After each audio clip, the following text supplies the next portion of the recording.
Hello friends, good morning. সবাই কেমন আছো? আশা করি সবাই ভালো আছো আর আমরাও ভালো আছি। তো ব্লগটা এখান থেকেই শুরু করছি। সবাই সাথে থেকো, দেখতে থাকো আমরা সারাদিন কী করি। তো দেখো, ঘুম থেকে উঠে এই যে মুরগিটাকে ছেড়ে দিলাম। ও একটু না বেরোলে, একটু খুঁটে না খেলে না ওর ভালো লাগে না, যতই খাঁচার ভেতরে খেতে দিই না কেন। তো একটু খেলো, আমি তারপরে ঢুকিয়ে দিয়েছি। চলে এলাম গ্যাস মুছতে। এখন গ্যাসটা মুছে তারপরে রান্না বান্না হবে, তখন আর একবার মুছতে হবে। তো দেখো, গ্যাসটা মোছা হয়ে গেল। তারপরে চলে গেছি গোপুসোনার কাছে। গোপুসোনা ঘুমাচ্ছে, তো এখন ওকে তুলবো। তুলে ওকে ভোগ ঠোক দিয়ে তারপরে আদার্স কাজে যাব। তো দেখো, তারপরে চলে এসেছি রসুন পেঁয়াজ ছাড়াতে, কারণ ননদের বর আসছে, ফোন করেছিল, তাই মাংস নিয়ে আসবে, ওই জন্য এখন রসুন পেঁয়াজ ছাড়াচ্ছি। আর এদিকে আমার বড় ননদের মেয়ে আর আমার মেয়ে দুজনে ম্যাগি খাচ্ছে, তো সেটাই দেখাচ্ছে তোমাদের। দেখো, ম্যাগি খাচ্ছে।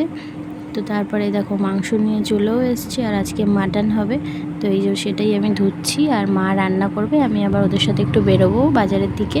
তো দেখো, এখন মাটনটা ভালো করে ধুয়ে নিলাম, আর মাটনটা আজকে মাই রান্না করবে। তো আমরা দেখো বাজারে বেরিয়ে পড়েছি। এত রোদ না, আমাদের বাজারে যেতে 2 মিনিটও লাগে না, কিন্তু এত রোদ যে হেঁটে যেতে পারছি না। তো সবাই দেখো, এখন আমরা 3জনে এই টোটোতে করে যাচ্ছি বাজারে। তো বাজারে পৌঁছে গিয়ে একটা ডাব নিলাম, দুজনে ডাব খাচ্ছি। তো আমরা ডাব খাচ্ছি। ডাবের জল খেলে শরীরটা ভালো থাকে। একে বললাম খেতে, কিন্তু খাবে না, ও কোনো ফলই চাবায় না। ঠিক আছে। তারপর ওখান থেকে বেরিয়ে আমরা চলে এসেছি কসমেটিক্সের দোকানে, কারণ দিদি কী নেবে, তো সেই জন্য এসেছি।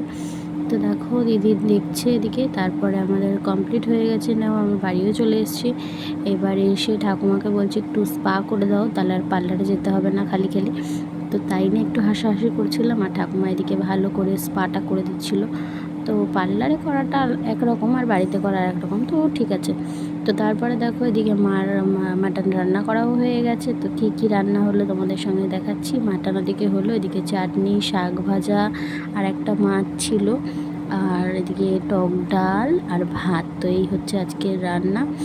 তো আমরা এখন খাওয়া দাওয়া করে তারপরে একটু একটা জায়গায় যাব, তো সেটাও তোমাদের সঙ্গে শেয়ার করব। তো দেখো, দেখতে থাকো।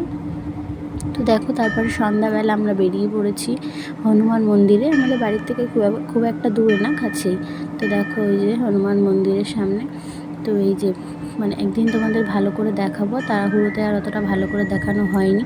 তো খুব সুন্দর মন্দিরটা, এত সুন্দর না, সত্যি ওখানে গেলে আর বাড়ি আসতে ইচ্ছা করে না, এত সুন্দর। তো ওই যে দেখতেই পাচ্ছ, অনেকটা জায়গা নিয়ে মন্দিরটা, আর মূর্তিগুলো এত সুন্দর কি বলবো। আর লাইটগুলোতে তো আরও ভালো লাগে, দূর থেকেও দেখা যায়, খুব ভালো লাগে। তো এখানে আসলে এই যে পুরো মন্দিরটা তোমাদের একটু একটু করে দেখাচ্ছি, জানি ভালো করে বোঝা যাচ্ছে না। তো পরে আর একদিন এসে তোমাদেরকে ভালো করে দেখাবো। তো দেখো, তো ভিডিওটা কেমন লাগলো অবশ্যই জানিও, আর চ্যানেলটা সাবস্ক্রাইব করে দিও, পাশে থেকো এইভাবেই।